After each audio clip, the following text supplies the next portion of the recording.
This is the Dane Moore NBA podcast brought to you by Prize Picks, coming at you Tuesday morning. It's January 30th, and we have the Wolves 107-101 win in Oklahoma City on Monday night to talk with Jace Frederick about on today's show. A big win in that it now ties the season series 2-2 with the Thunder for tiebreaker purposes at the top of the West, but also because the Thunder loss push them back to third in the West right now. I think they could have gone all the way to fourth if the Clippers would have won. Point being, things are really tight at the top of the West. Oklahoma City was like on Sunday morning, the sole possession of the number one seed. Things are sliding around here. So a huge win for the Wolves from a seeding perspective and a huge win from kind of getting back on track. Jace, I think we start talking about this game with the late game offense. We've been talking about late game offense a bunch recently in the negative way, but it worked last night. What stood out to you about the late game offense, and why was it better in this one?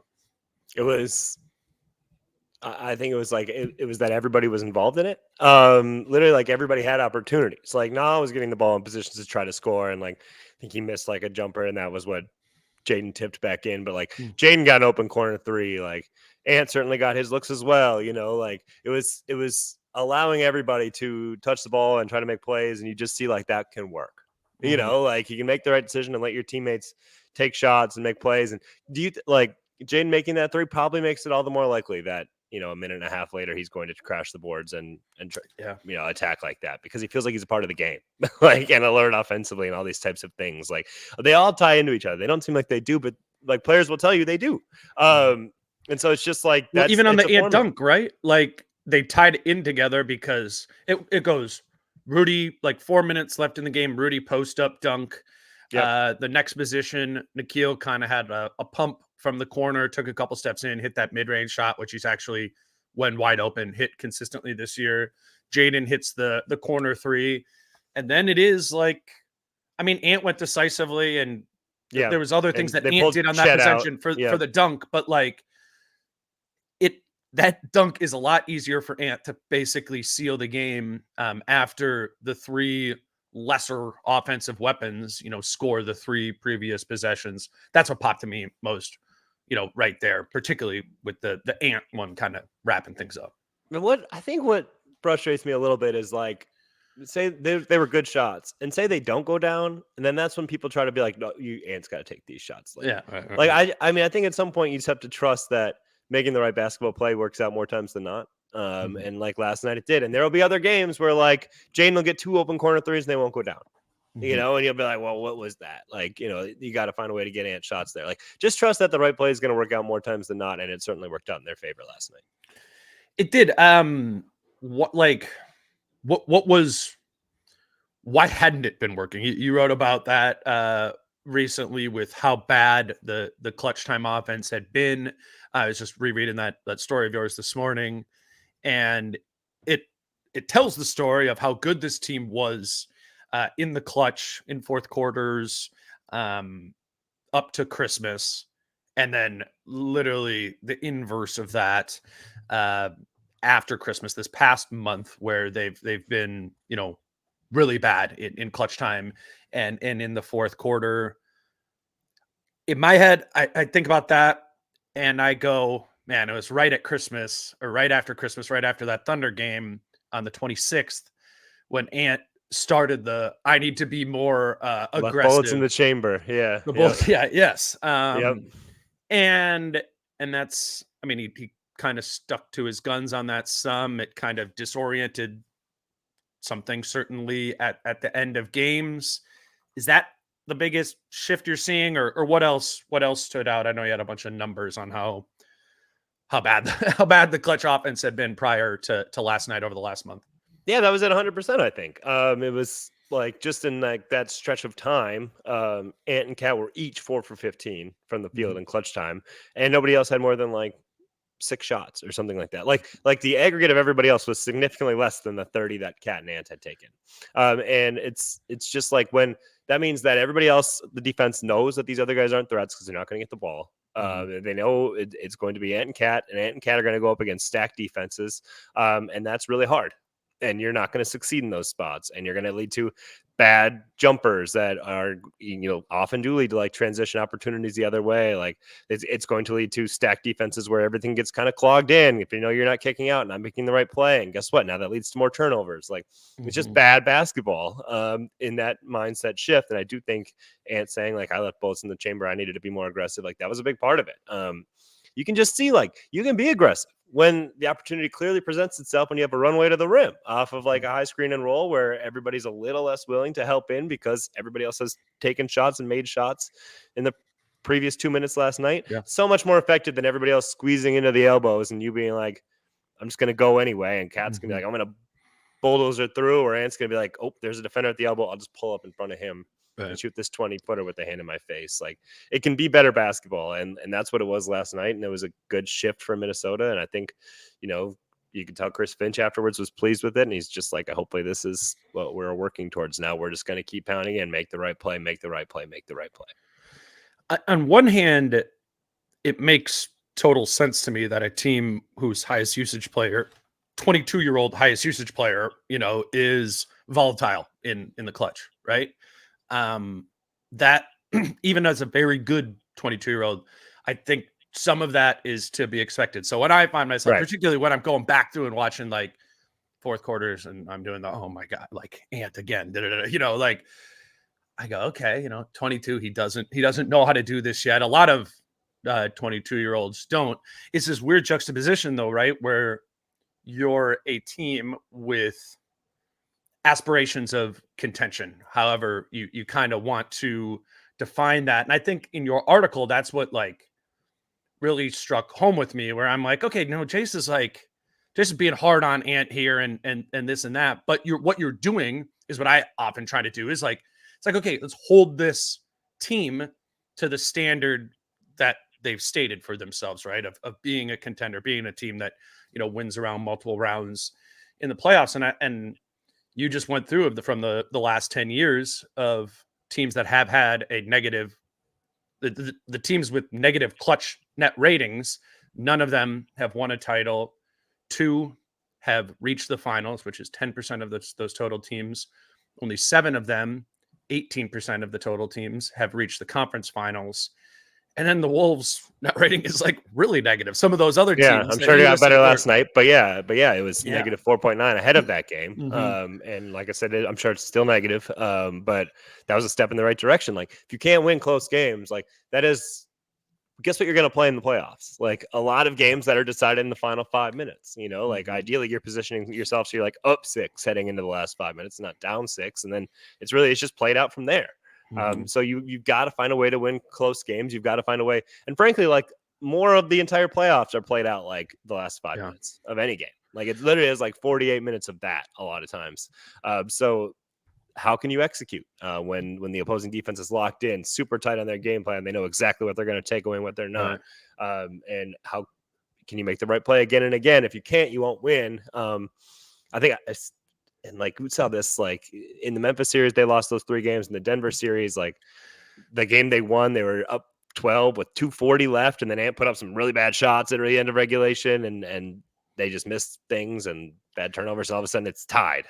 So it's like you can't have that happen if you want to win a championship like this year. Which I always say it again and again. Like this is what's a little weird about this roster is that Ant's 22, and there's easily a world where a lot of other 22-year-olds are learning things and whatnot. And there's not, maybe they want to be a play-in team. Maybe they want to be a playoff team. But like, this is at some point, Rudy Gobert is not going to play at this level for his NBA career. Like at some point there's going to be a drop off and he hasn't hit it yet. So take advantage.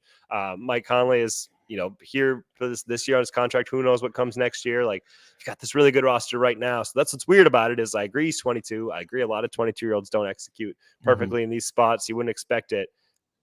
But like, I'm not saying there will be more windows, but this is kind of a mini window right now. Like there's no like super team in the NBA or anything. Like this is a pretty good shot at it. So yeah, I think the Wolves are really hard on Ant. And I think everybody else should be like, you can't only get so many passes this year. And he did a good job last night. And it's just a reminder of like, you can do it. Just make the right play. Get it in your head. I need to make the right play. I think he only took one bad shot in the last 5 minutes last night. And it was the only possession they didn't score. Where it was after that dunk, then the next time down, he did some dribble, like got to 18 feet. Bank shot didn't go down. It was a tough look where he got 2 guys on him. But other than that, everything else was really good decisions. And you saw bucket for the team. Yeah, it's interesting. I'm glad you referenced the playoff stuff. I was thinking about this the other day, and we think about, all right, this problem, fourth quarter offense, clutch offense for this Wolves team this season. And part of your mind goes to, well, come playoffs, Ant hits another level. He has the last 2 playoffs. But I was thinking about the Grizzlies series in particular, and I should start by saying this. I do think Ant will hit some sort of another level when the playoffs come. I think he's wired that way. I think he's one of those dudes. But you think about that Memphis series, and what were they most concerned about in that series? It was Karl Anthony Towns. That was the focus. It was matchups to take that away. That was their main concern there. Plus, that Wolves team had more shooting, right? That's pre-Gobert. That's, you got Malik Beasley. You just had more shooting on that team. So there was Ant saw so many fewer looks in that series in fourth quarters that look like what they look like now, if that makes sense. Just loaded up 2.5, 3 guys kind of in his way, because 1, he wasn't the primary focus. 2, there's more shooting and spacing around him.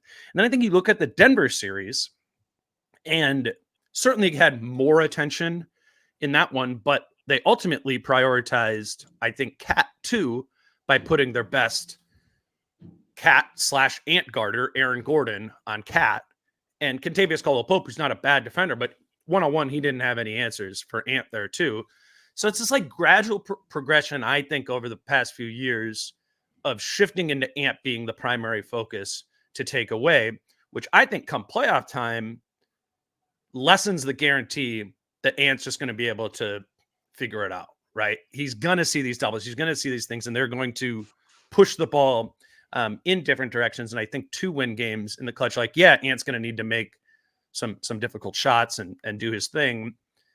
But more so than the past 2 seasons, I think he will be pushed to share the ball, and the offense will need to find offense in ways that are outside of Ant compared to previous seasons.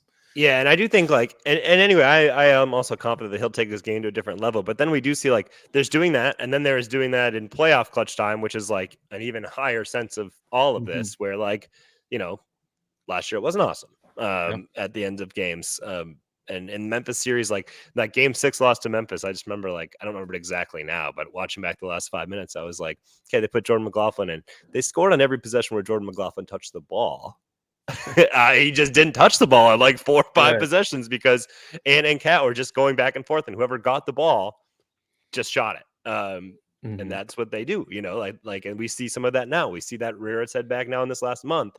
And you just see how much harder it is. It looks like you're not running any offense. It looks like you're not doing anything because it's like one guy going against the stacked defense being like, I got it. I got it. And it just, when you are just using the 4 guys around you, like it's significantly easier. I am like that playoff thing. I don't want to get too far off track. We talk about the playoffs a lot, you and I do, but I don't know. I still feel like teams are going to, if they have to make a choice of like an Aaron Gordon type player. So I don't know how many teams even have this. I still feel like you put him on Cat. And just kind of really clog up that part of the offense and deal with Ant, because I don't think there's a guarantee that if you put Aaron Gordon on Ant that you're just going to stop Ant. So now it's like, now we're freeing up Cat and maybe not totally taking away Ant, where we can kind of take away Cat and then just deal with Ant with everybody else. I think, to take the Denver example specifically, come in the playoffs, and if they do that and they put Gordon on Cat, I think Finch gets significantly more deliberate about Karl in the corner and Karl space. Yeah, it would have to be the recourse there, which I think then maybe gets Denver to get a little bit funky, and they go, okay, well, in this situation, we're putting Gordon on, some of that pre-switching stuff. Yeah. There'll also be a lot more Peyton Watson minutes, I think, in that series as he's continuing to come on now. I'm looking forward to the Denver-Minnesota matchups later. I know. Yeah, it's so weird that like we're done with the Thunder games. Yeah. We've been done with the Pelicans games for like a month. They already put them 4 times. I mean, that's just like, I think this Thunder series has been super fun. Just all 4 games of it. last night. Total like playoff feel in the game, not just like you like can turn a game on, you like watch the players playing. This is more of a playoff atmosphere. There's the intensity guarding the ball in the first quarter. Nobody's scoring 60. Yeah, Yeah, exactly. But even in this, what I think has been really fun is that signals it's a playoff field too. Is this the coaching battle of it too? You know, seeing multiple games and the way that Finch manipulated the matchups the first two games with Gobert on Chet, then this next two games with Gobert on Giddey or another non-shooter, and how that puts McDaniels on Chet, and we can talk about that a little bit later too, how well that's worked to kind of shut off Chet. And then, Dagnall doing things too, super intentional about matching all Chet's minutes to Gobert for defensive purposes. Dort on Ant, who I still think Dort might be one of, if not the best on Ant. Like, I personally really like that sort of stuff. Not just the feel of an intensity of a game, but in the first quarter, they're doing offensive, defensive subs with like a minute left in the quarter. I'm like, okay, this is fun. And it was just, I think, cool for both fan bases probably to be like, what? It's January 29th on a Monday. Like, I thought they were like, we're on a back-to-back. And this game feels real, Right. I loved that. And it gets me excited for the playoffs in general. It gets me excited for hopefully these two teams playing each other again down the line. At least more games like this, when Denver comes up on the schedule and whatnot. Like, right. Just I think the fact that it was the last one, the fact it was for the season series, all this stuff, like that, a lot went into it. Like, because it's kind of feels like it's worth two. They all count the same. It was. It kind of was. Yeah. Now it'll come down to divisional record, which I don't know. See how the Wolves do against Denver. I guess I don't know. Like, I mean, but that because how many games in the past? And this is just always the easiest example for me. Before Rudy was here, was that the Wolves had Carl, and then we would just see like the opponent, good opponent, bad opponent, whatever. They would just put like, yeah, we got this 7-foot center, get slow. You guard Towns, 7-footer on 7-footer. Yeah. And then they would single cover in the post. And then he would also go up top and we would just be like, did this team scout at all? Like, did they do it? Did they put any time into this? Like, because they're literally letting Carl do the two things that he's best at. Right. And just be like, well, it's our 7-footer. So that goes on their 7-footer. And then you'd see like the Clippers and you'd be like, oh, the Clippers scout. Like they actually have a game plan. So like it's so rare to get these teams that are like, no, let's try to win this game. Let's put our best foot forward to win this game. Not just like, let's just do what we always do. It's 1 of 82. Let's just see what happens. Yeah. Like it's fun to see teams like, people talk about coaching and whatnot. It's like a lot of times like teams aren't really putting that much schematic thought into a lot of these games. It's just like you guard you guard you, you guard you should be our best one. And that's it. So like one, there's not time. Right. Two, there's some. You don't want to be filling heads constantly every night too. Mm-hmm. Like when you are worried about some of your own things that you're doing and trying to get your stuff right. So, but it's just like there aren't that many of them out there. So when they do come up, games like in the regular season, where like love it. We're gonna put a lot of eggs into this basket. Like it's great. It's great. Yeah, like and the Thunder are doing that on the second half of a back-to-back. It's like they put some thought into it, probably ahead of yesterday morning. So it's fun. It was crazy. They like benched their starters in the fourth against Detroit on Sunday afternoon when they played, and they were down by like 15 or whatever. But but against Detroit is like you could still win that. Honestly, I was surprised. You were the only person watching the game. Yeah. You're the only one. I had the football game. Maybe some Thunder fans. I don't think Pistons fans were. I don't think Pistons fans were watching the game. I think Piston fans were already drunk in preparation. Yes. For the Lions game. All right, let's grab our first break here. Today's show is brought to you by Your Home Improvement Company. Your Home Improvement Company for any sort of home improvement needs that you have. We ask always with all these sponsors, if you have a need for this type of product, keep it in the Wolves family here. The Your Home Improvement Company is supporting this show, and we would love if you would support them with your business. They have a deal on windows buying 2, getting 2 free. As always, with Your Home Improvement Company, it's 0 interest, 0 payment, no money down until 2025. They also have bathroom deals, 40% off your entire bathroom project, and the project can be installed in 1 day, worry-free installation, backed by material and labor warranties. if you're interested in either of these things from your home improvement company, the number is on the screen here, 952-243-3502, or you can go to yhic.com. Again, I know not all of you have a home improvement project, but some of you will do one this summer. Please consider, or at least talk to your home improvement company where it's your home made better. And then quickly, let's look at Prize Picks, prizepicks.com, Prize Picks app, promo code Dane for a $100 sign up bonus. They have the Demons and Goblins feature for NBA, which I think is fun. And I'll just kind of show it right here. It's an amplifier, or takes it down. Like Colin Sexton tonight, his over under, his projection on points is 18.5 points. And if you do that and you do Markkanen at 23.5 points and you get both of those, that's a 3-to-1 payout there. But if you go demon mode, Colin Sexton's number goes up to 24.5. And if you say more on that 24.5, and if you bump Markkanen's up to demon mode to 29.5, so you say, Sexton and Markkanen, I mean, you would need to do players from different games, but both of those hit, that's a 10.5-to-1 proposition. So it's just another way to have like some amplifiers. If you're doing a 2-leg Prize Picks thing here, I think this is a fun way to, actually be able to turn, $5 into 55, or like it says here, $20 into $210. So just check out with the NFL season wrapping up, Prize Picks. They have these amplifiers that I think it is are fun to do. Again, that's prizepicks.com or on the Prize Picks app if you want a $100 sign up bonus. I definitely didn't put that on the screen, did I, Jace? I was looking at the other tab. I didn't want to interrupt. I thought it was rude. Yeah, there you go. I was like, as you can see here, 20 for 210. I was like, we can't see anything. We can't see anything. We trust you. It is. We trust you. There, you can see the little.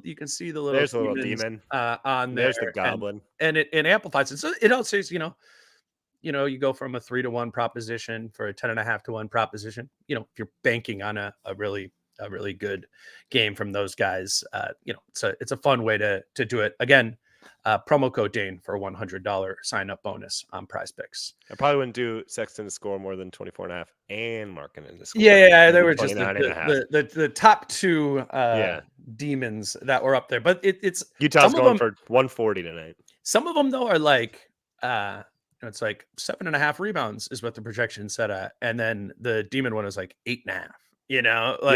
So if you kind of like, I feel like this is a game where the center is going to have double digit. Like there's some of that there, and as always, we're not suggesting any sort of 10-to-1 gamble proposition is 50-50, but it's like literally $5. I think it's like that makes it so much more fun. Even like the NFL and stuff like that. You're like, okay, I lost $5 here, but then in the fourth quarter, if you're sweating out like one more reception for Rashee Rice, like I don't know, I think it's especially the NBA. Fun. Like it's fun to watch games, but like on a tonight, I don't know who the TNT games are. It's like, yeah, if you're like, I need this guy to score 30 more points.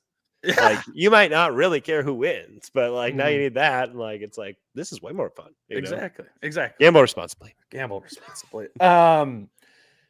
We another thing you wrote about this week, and you and I were texting about this, and I was the 4 non-shooter thing that happened in the Spurs game, and it was what I led the show with off the top of that, and I thought it was a mistake by Finch to have done that in the Spurs game, and you did too. We were texting on, then you wrote it here, but your point was kind of like the spacing itself from having added shooters is not the only factor that led those non-shooter lineups to fall apart. And I there's a lot of things I liked in there, but one, I'll just start by saying that rotation, you still had Mike Conley out of this game against the Thunder, and you didn't get back to any of those egregious non-shooting lineups in this game, which was really what I tried to make my main point, at least on the pod, was that I think you have enough shooters on this team at all times to be playing at worst, a two non-shooter lineups, and going to 4 like they did there, I think somewhat predictably cost them there. But you have a slightly different opinion. I want to talk about it a little bit and talk about how that helped last night. I think having the rotation be different so as to have a little bit more shooting on the floor. Yeah, I mean, I think one thing about last night is you could be like, that was good last night. It was like, yeah, Ant play more than 40 minutes, big games. You're not always going to do that. It might. That's the best way to win each game, but you're not going to do that over the course of a regular season again and again. But I just am kind of the belief that, like, yes, they were without Mike Conley again, and like, yeah, you have to adjust to that.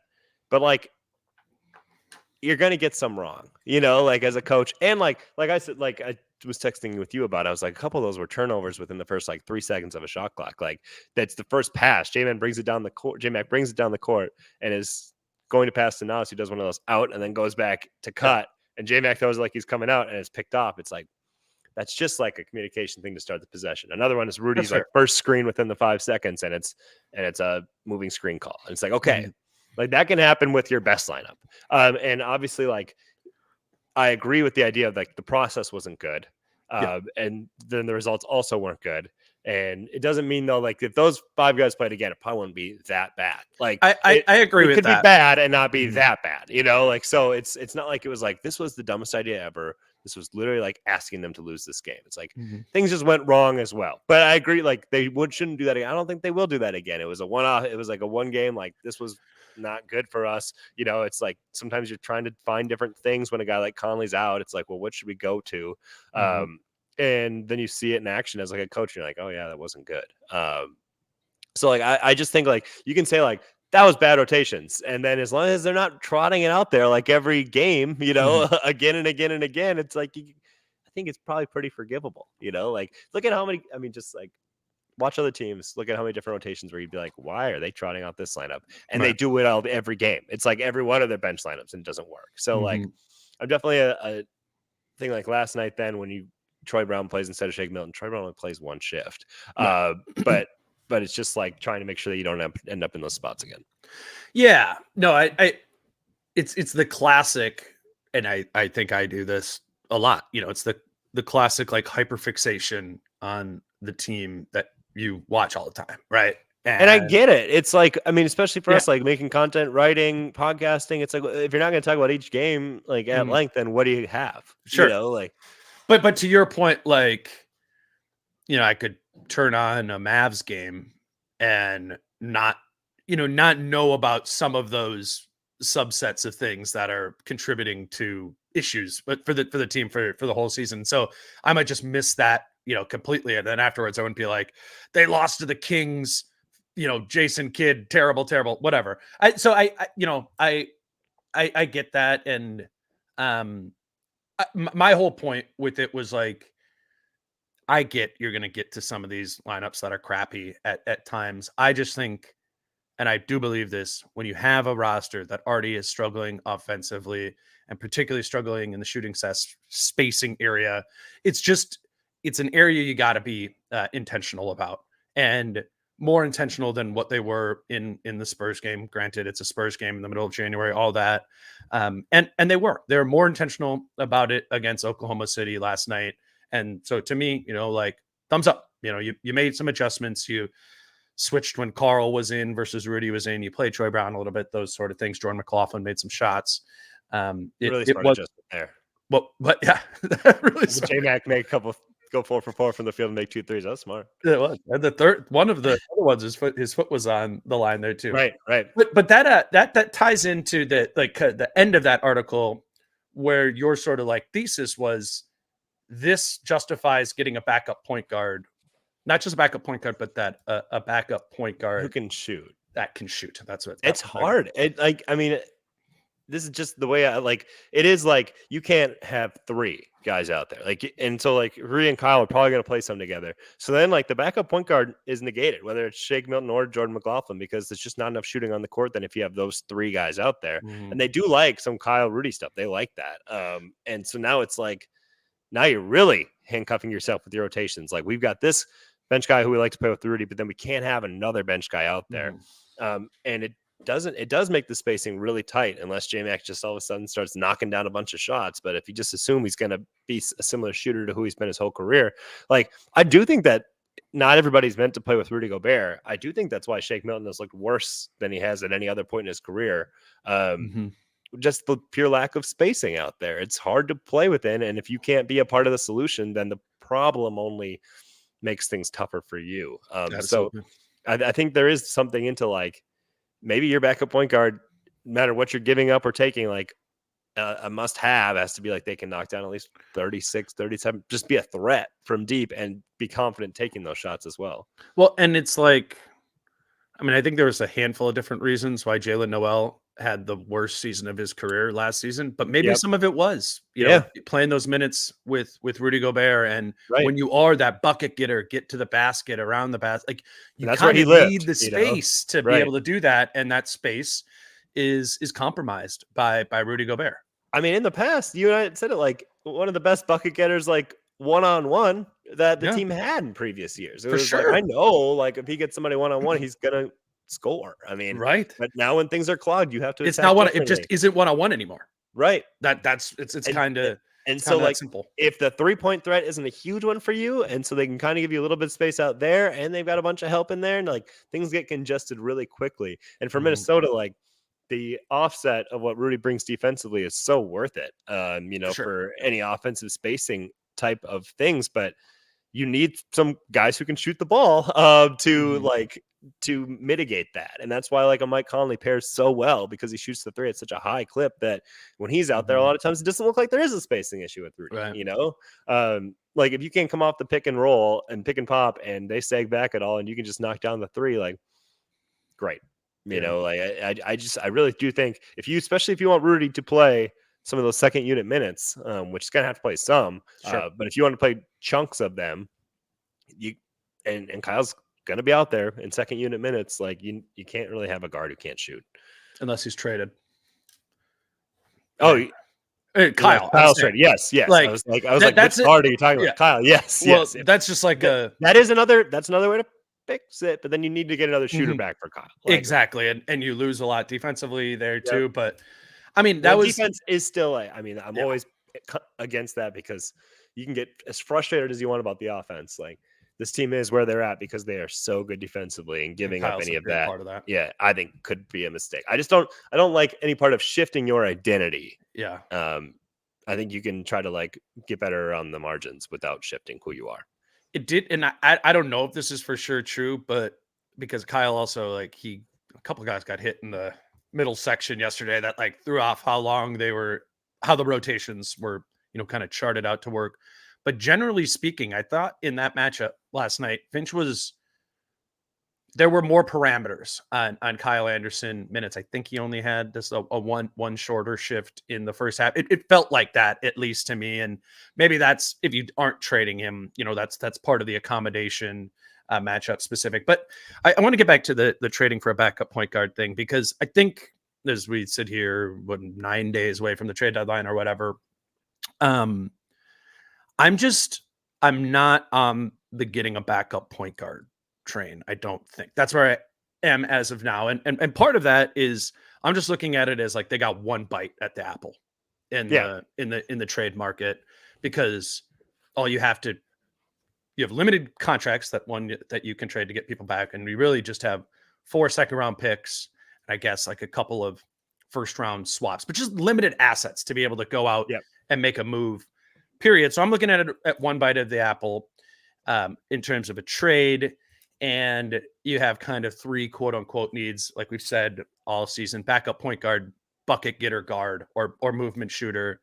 And I think you use the assets, the second round picks on one of those things, and you use the buyout market for another one of those things. And I think where I'm at is, if they go backup point guard at all, I would say do that in the buyout market and use your assets to go get something a little bit more dynamic that I think has higher upside than a backup point guard does. I think backup point guard addresses the lows of this team and obviously protects you some from Mike Conley missing games, being 36 years old and everything.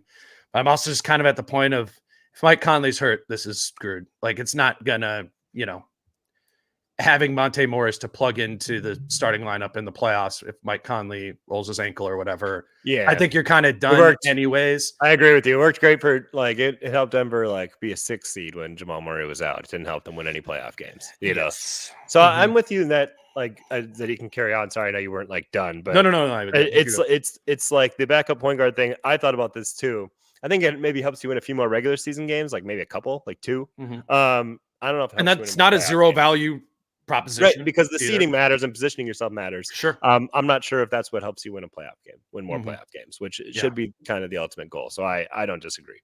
And then I think the logic carries that even if it's your 8th, 9th man, if it's a dynamic shooter, maybe it does. Like, I think it's much more likely that the movement shooter plays in a playoff series and quote unquote wins you a game than the backup point guard, staving off things to win you a playoff game there. I'm not saying it's not a need on this team. I'm just looking at it through the lens of limited assets. And also, like, do you use all the limited assets you have at this trade deadline right now? I know there's a case to be made for like all in and you're good and everything, but like if they did do,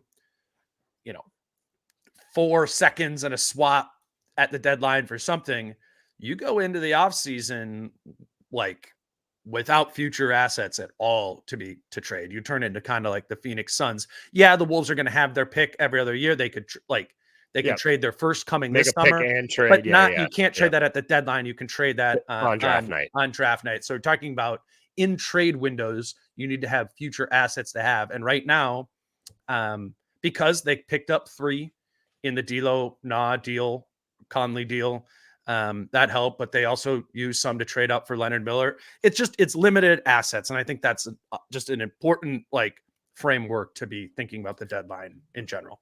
Is it? You think any team's ever going to like do the ultimate handshake agreement with that first round pick thing? Like, hey, we're gonna make a deal, and it's gonna look super one sided for us. And then on draft night, that pick is obviously yours. We agree to it privately. And then on draft night, we make a deal that looks like, whoa, that's all you got for that first round pick. But it's from this past trade that we just made that nobody says anything. Couldn't they connect the dots there pretty easily? Sure, the league could, but when it's like, what? Huh? Yeah. It is a funny. Just try it one time, like. I mean, the second we make the pick, we can trade it, but not before that. Like that's really stupid. It is a really dumb rule. And maybe some people don't know why this is a rule. Like it's called the Stepien rule, and it's because like was it something Ed Stepien? I think that was his name. Like just traded all his team's picks, got fired, and like it's kind of to protect teams from themselves a little bit. So you do have at least every other year a young player like coming into the pipeline and beating the right, which the Wolves are to some extent probably going to need. But I would say like the you talk about like the assets and like I'm with you. I don't think like a Tyus Jones trade happens here, but say you put in a bunch of assets for that, like just as like a hypothetical player. It's at least then more likely if your thought is in the mind of like, well, then this person maybe is our point guard next year. Maybe we don't think we get Mike back, or maybe that's just going to be difficult to bring Mike back, or there's just no guarantee we get him back. So now, like, back up this year, starter next year. So we are investing in our future as well. Like, that's where you can justify, I think, putting more assets in versus, like, why are we doing this just to make, like, a little one run? And I don't even know how many more wins this guy brings us in this run anyway. Yes. Yeah. No, I get that. If you are the Wolves and you have spending restrictions that aren't going to let you, no matter what, pay Mike Conley $24 million next year or something. And you go, okay, so if we know that's what Mike's market value is, right? And we're going to let him go, we need to maybe preemptively address that. And we think Tyus Jones is only going to get 14 million or something like that. And you feel like, okay, we trade for him now and then you sign for him there. There's a case to be made for that. It helps a lot when you got, and maybe they do have this with Tyus because he's a Minnesota guy, but it's a little bit different of a proposition than like the Knicks trading for OG Anunoby, whose son represents OG and his dad is Leon Rose, who runs the Knicks. There's doesn't have that cost certainty there. Right. But that is a, that is a fair thing to point out.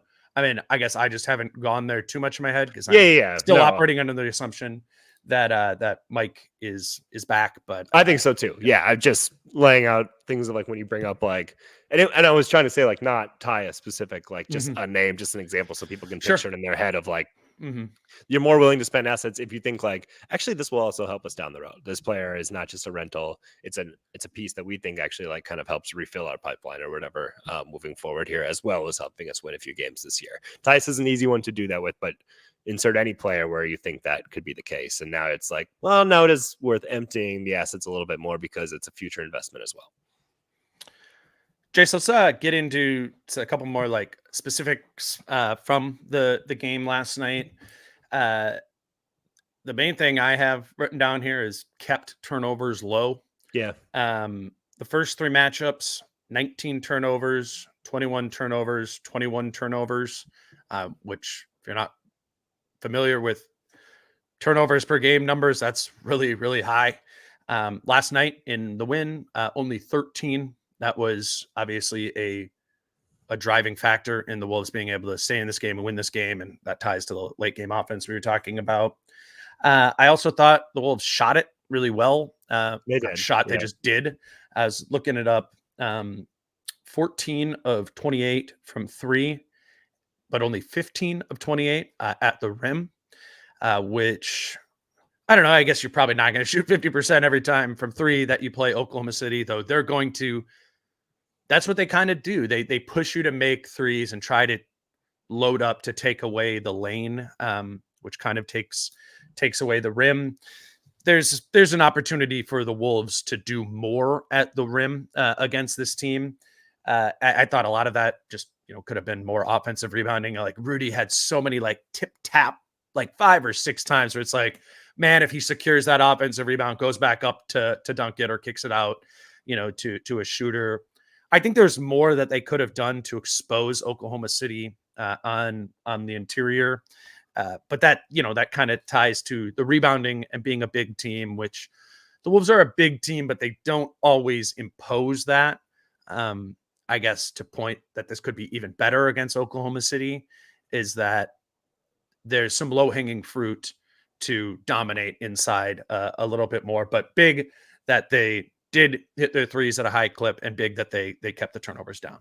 Yeah, they just don't like, that low-hanging fruit thing. I agree with you. Like, it's always a thought of potential down the road, but it is like it sits there for a long time. So like, I'm not sure when they're ever going to grab it. They grab it like once every 2 weeks. And then the other times they're like, I don't even like that fruit. Too sour for me, or whatever. Like that's literally just what it is. So like, I don't know if in future matchups they'll do it. Just because that's just not really their MO. Like if Rudy's going to go out and dominate the game on his own volition, like that is how they are big, and otherwise they're not really. In some ways, like defensively they're long and that bothers people, but like just as far as being big and controlling the paint, sometimes yes, oftentimes no. It just kind of is what it is. I wanted to see what you thought of these numbers.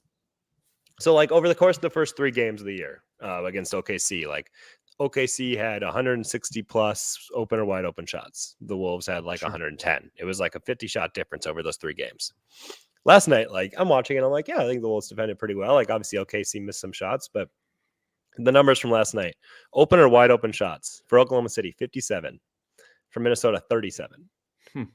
Why do you think that? Like, so now this is 3 games where it is bearing out to about like, 4 matchups where Oklahoma City averaged like 18 more open or wide open shots per game than Minnesota. Like, but I know that's an imperfect stat, like tracking all of that stuff, but like clearly like that big of a margin, it's a thing. So I don't know like what to even do with it, but it just seems like significant. Man. It's drive and kick. I think like a drive and kick 3, particularly in tracking data, like I'm pretty sure it marks where the defender is like on the catch in theory.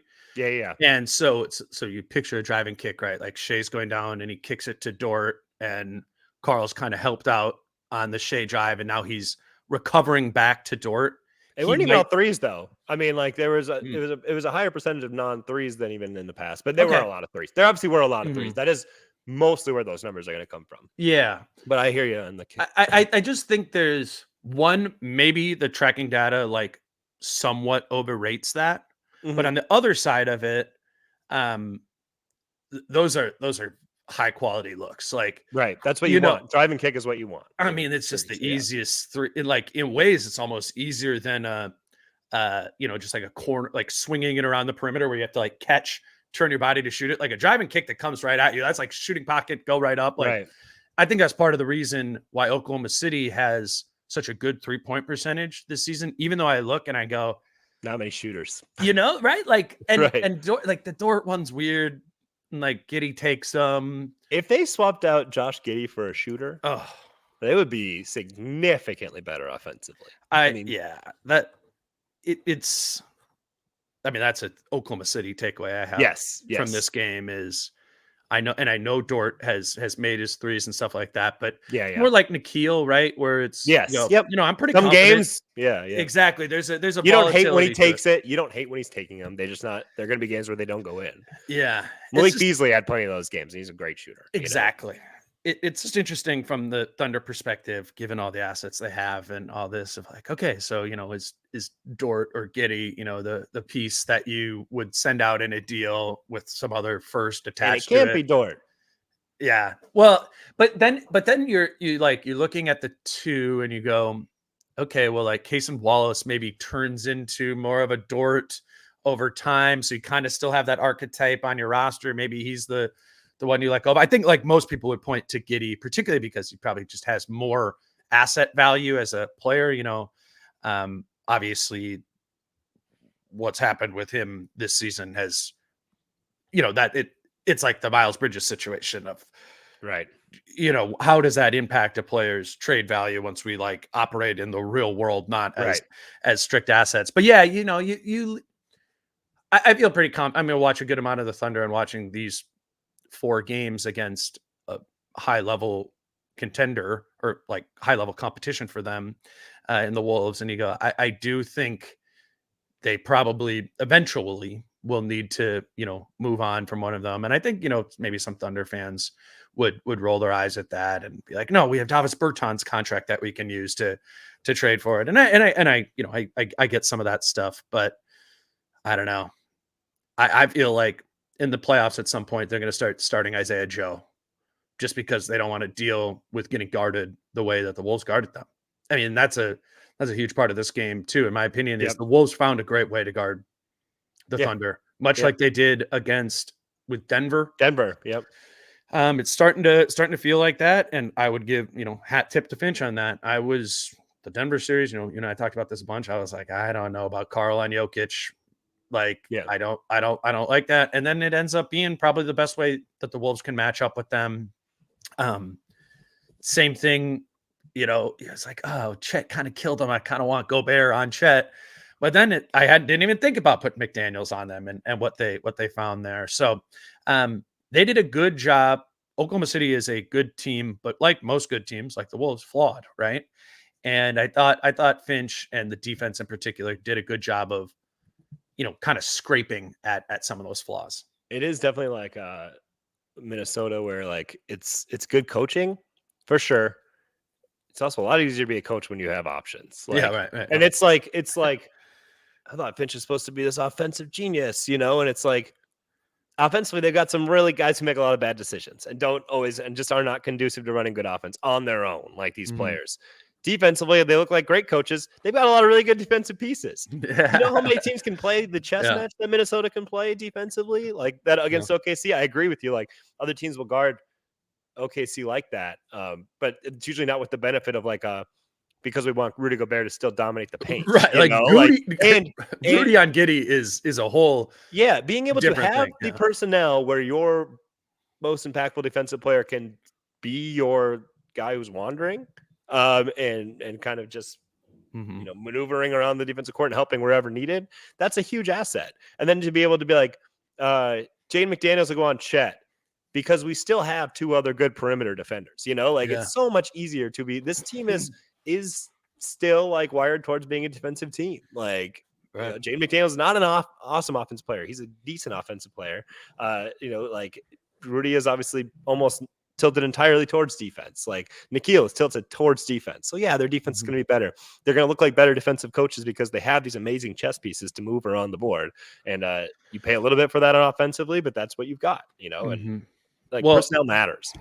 And Ant being able to take on more of those matchups is big too, to put Jaden not be 99% of the time needing to guard the ball, Yeah. and Nikhil too. I think we just know that one a little bit more. Like, even if it's just like an inning here, an inning there, right? Yep. Where Ant is able to guard that guy, that makes a difference because you can get away with Jaden then on Chet. And, if Nikhil's in the game, then Ant, you don't have to guard him. But if you're in the game with J-Mac or whatever, we need you on Shea there too.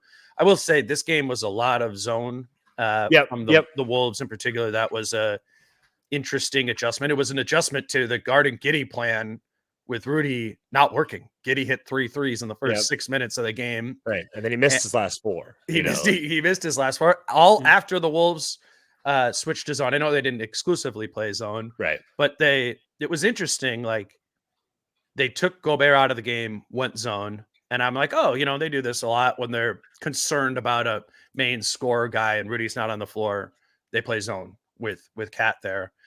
But they played zone once Rudy came back into, and that is, it's becoming a staple of the Wolves' identity too, is that they play zone often, and they even do play zone when Gobert is on the floor. And when you're a team defined by defense, as this team is, I think that's pretty noteworthy there too. Yeah, it's what's going to be interesting, and I agreed with it a ton last night. Mixing in the zone, and obviously it worked. If Jalen Williams misses like 2-3 weeks, like, does Oklahoma City fall a little bit back in this picture? Does it turn into more of a Clippers Nuggets Wolves thing? Like, what do you think? Yeah. I mean, it just seems like they need that shooting and that scoring. Like, right.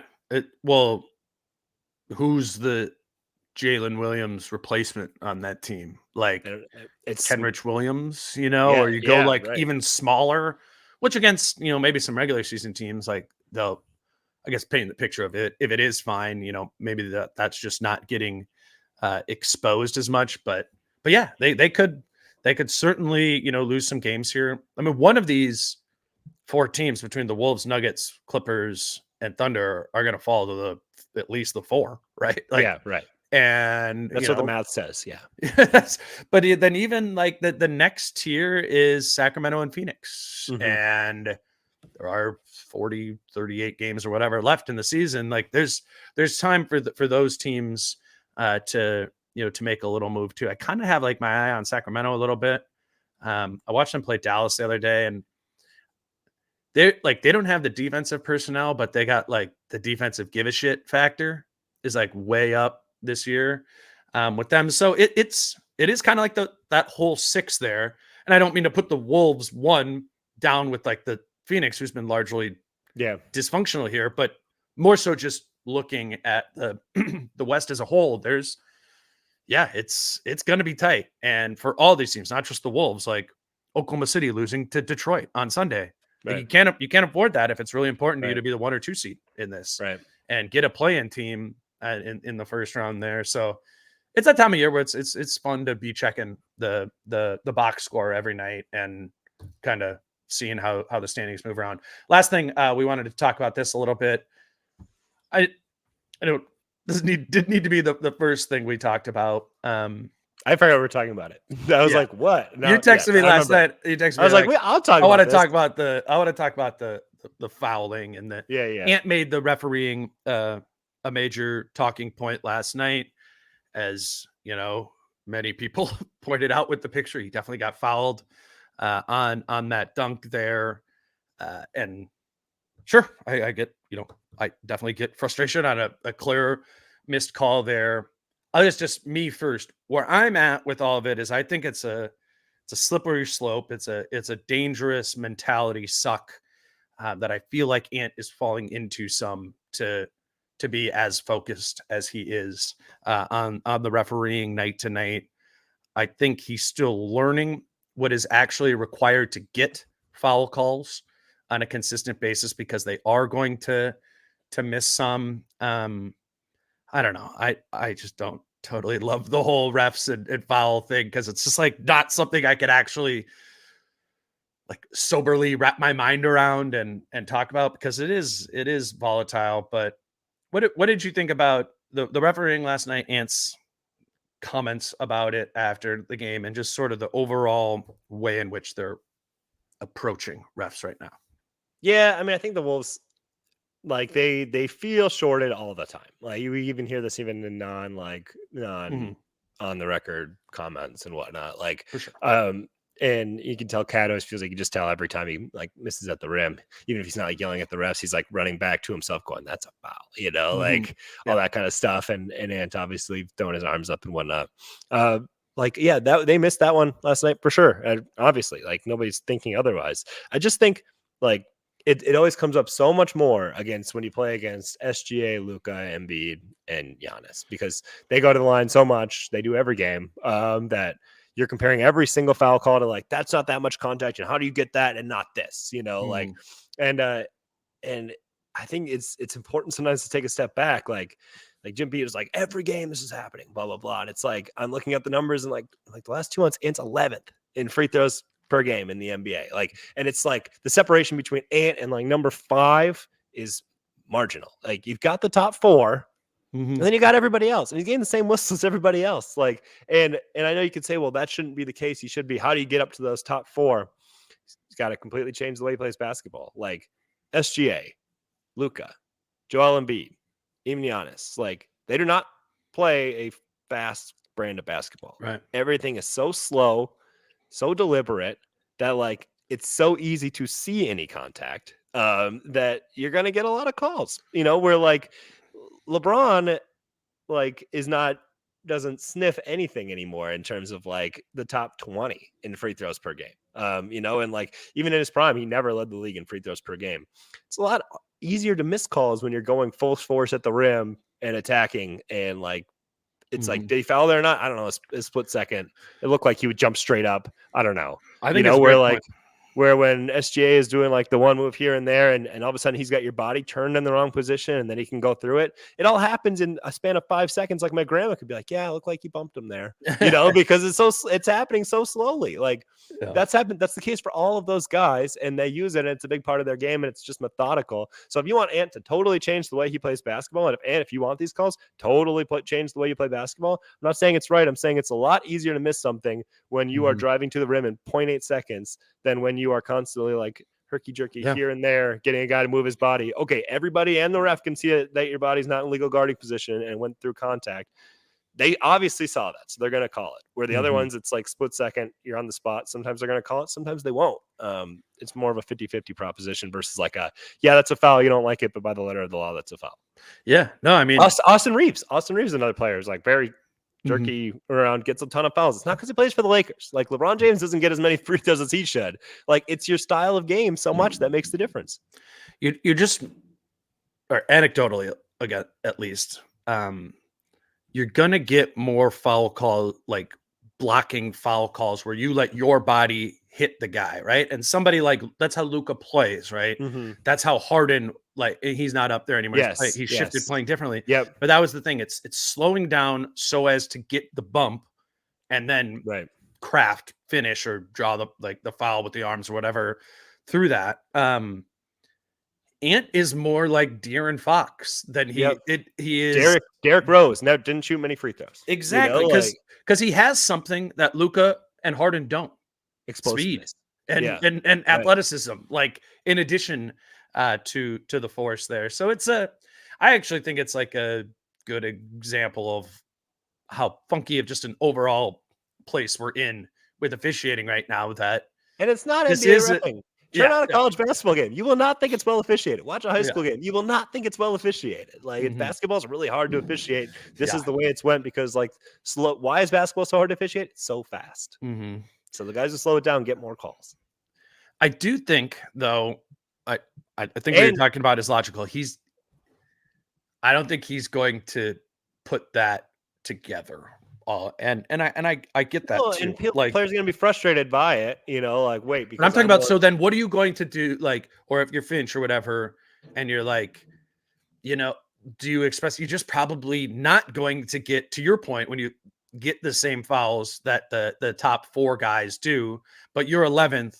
Like, yes, I think you've gotten fouled on some of these. Obviously, that dunk you got fouled on. We can go back and see it. But I think it's important to like get to Ant to realize, yeah, maybe you deserve or should get a couple more free throws or foul calls a night, but it's probably not going to be the level of the leap that would meet your satisfaction. So how do you play effectively within those probably just like realistic constraints?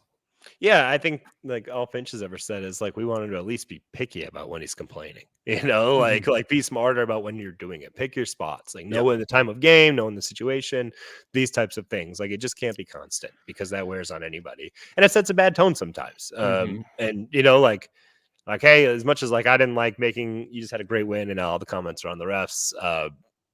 To me, I find that a little annoying, but like at least it's not held it back to the point where it didn't get a tech during the game. Sure. Like that in some way is better. So that's good. I just think I think it's got to be laid out in front of them of like, yep, these guys, they do this. Like, if you want to become this player, like this doesn't do that great in the playoffs always. So we don't really want you switching into this brand of player. But B, like, here's what you have to do if you want 10. Otherwise, this 6.5 you're getting is actually pretty good.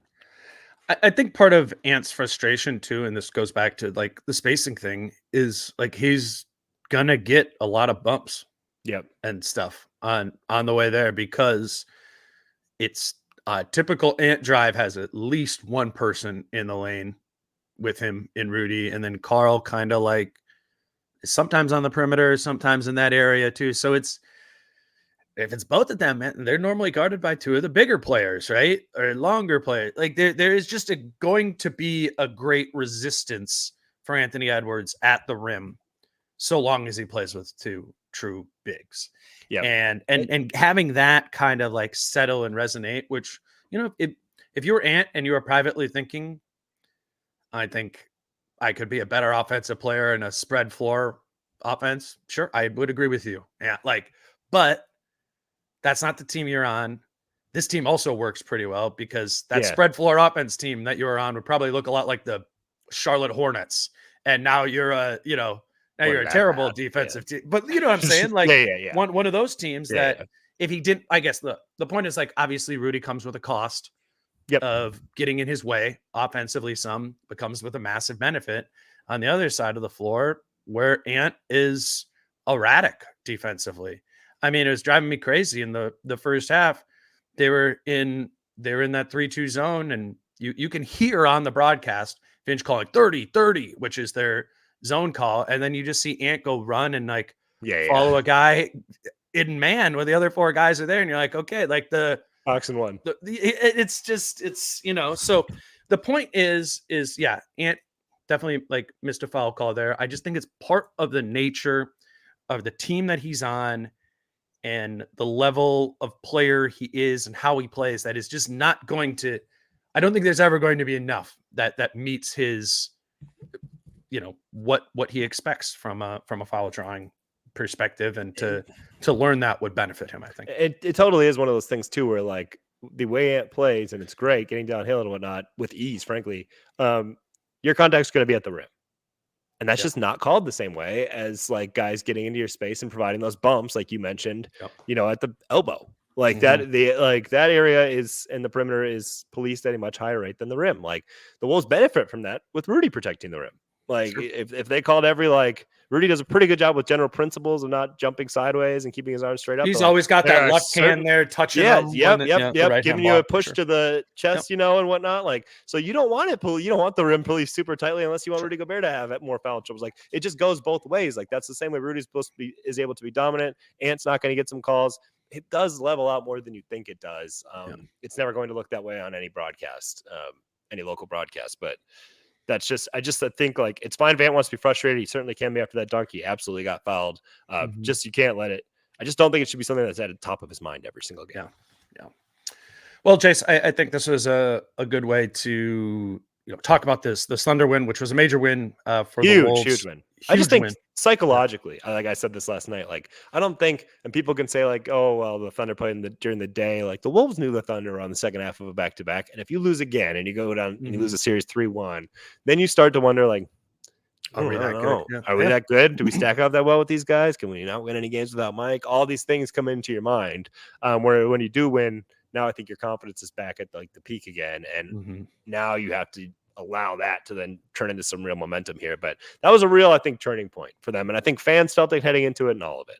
Yes. Nope. I agree completely. Next up is, I think, another tough task though at home against Luka and the Mavs on Wednesday, tomorrow. Chris and I will kind of talk about that game a little bit tomorrow. He also wrote a feature on Nickeil Alexander-Walker, so we'll kind of do some more big picture stuff. I think we want to talk about focus on the bench a little bit, but Nickeil there for sure in advance of the Dallas game on Wednesday night. So that's coming up tomorrow. And then also last chance to put your name in for 2 tickets for the game against Dallas on Wednesday. We're giving 2 away to Patreon subscribers, patreon.com/DaneMooreNBA. You just send us a message on there that you're available, and we'll pick somebody at random. You can sign up now and put your name in, and you will be eligible. That's all I got for today. Jace, appreciate you doing it. I have one more. One more. Just I looked at my notes and I was like, oh, I should say this because people will find this funny. Wolves fans especially. Like I was going through like going LeBron's foul rankings, like free throws, where did he shoot? There were a couple of years where like he was tied or finished behind, and this was when LeBron was like 6th or 7th in the NBA. Above him or tied with him would be Kevin Martin. Like it's just like be a funky basketball player, and you will get foul calls. Like that's just game style matters a lot. That's and it's part of you goes, well, why is that the case? Like no, you don't want it to be the case, but it is. Right. But it like let's operate in reality. So these are the ways the game is officiated. Like it's not like it's like they are just airing it towards this guy. They love this guy. Like they love this style of play. And if you want to play that style of play, you'll get more calls. I don't think it's sustainable come April, May, June. But it's not like they're just targeting. We're not giving you any foul calls, and we are giving you foul calls. It's the similar style players get similar style calls. I think that's a great point, and I think also, to be fair to Ant, like he's upped his free throw rate and has done things so as to get more to get to get to 11th. I think he's made smart adjustments. I mean, I think back to like his rookie year, and he never would get anything because it was all just like running back, hitting the hole, right? That was it. And Ant is so forceful and so fast that like you can hit Ant on the arm when he's driving to the basket, and it literally does nothing to impede him dunking the ball. If he's in a place to dunk the ball, you know what I'm saying? Think about that dunk last night. Like, if you're just watching that in real time under the hoop, it's just like it looks like it would have looked the exact same if nobody was even there. So that's more likely to get missed. And I agree. Like, obviously, it's egregious because it's hit on the elbow, but like when there's just no like sign of that at all, as he's just throwing it down, and like it's like playing against little kids on a Nerf hoop, right? Where you're just like, if you're a ref, you can just grab onto my shoulder here. I'm still gonna pull my way through a dunk on like. The rest probably like you got hit. I didn't realize there was somebody there. Right. I will say I didn't catch that one live. Like in the moment, I was my reaction in my head was I was like, damn, like. This was great fourth quarter offense. Yeah. 3 other guys scored. The line opened up. The lane opened up for Ant, and he gets a dunk, and then it goes to a timeout or whatever. And I like click on Twitter, and everyone's like, "What? No foul." And I was like, "Oh, they did foul him." I did. I didn't catch that live because of the way he just bowls through it. It's what makes him. It's weird that what makes him special is going to hurt him in the free throw category. As LeBron James. Like it's LeBron James as well. Yeah, he's a freak athlete. That's how it goes. All right, those 2 articles we referenced from Jace are up at the Pioneer Press. You can find those on his Twitter, or just going to the Pioneer Press's website. A lot of actually cool numbers, I thought, on the clutch net rating things, and how that traditionally is something that gets in the way for teams going for a championship or contention. So check that out. And as always, follow Jace on Twitter at Jace Frederick. I'm Dane at DaneMooreNBA. I'll be back to talk a little bit more big picture and with Chris Hine tomorrow mostly about Nickeil Alexander-Walker and what he's meant to this team and sort of his story of getting to Minnesota. I thought Nickeil was awesome again last night in Mike Conley's absence. So that's what's coming up next. He's Jace. I'm Dane. Until tomorrow with Chris.